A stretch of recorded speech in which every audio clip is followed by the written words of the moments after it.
Donity achinonditadzachi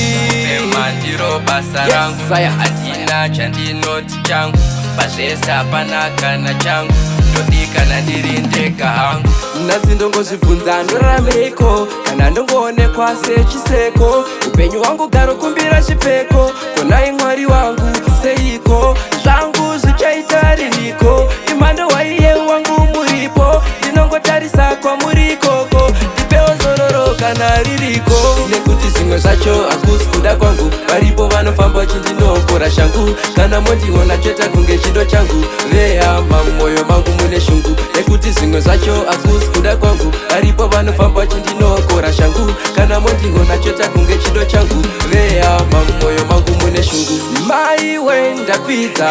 nesimba ndarishare kukupidza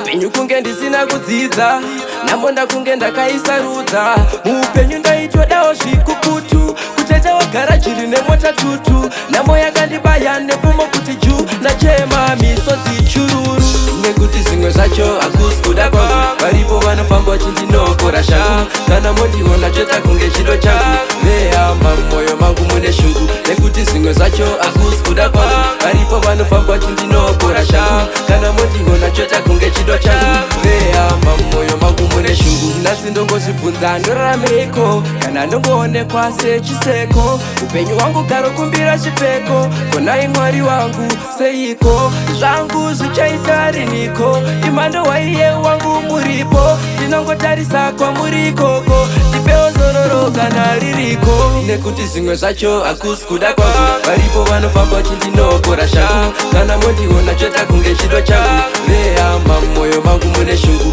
nekuti zvimwe zvacho hakusi kuda kwangu varipo vanofamba vachindinokora shangu kana mondiona cheta kunge chido changu vehama mumwoyo mangu mune shungu yo big up Mr. Please.com Tidman Manas Bombi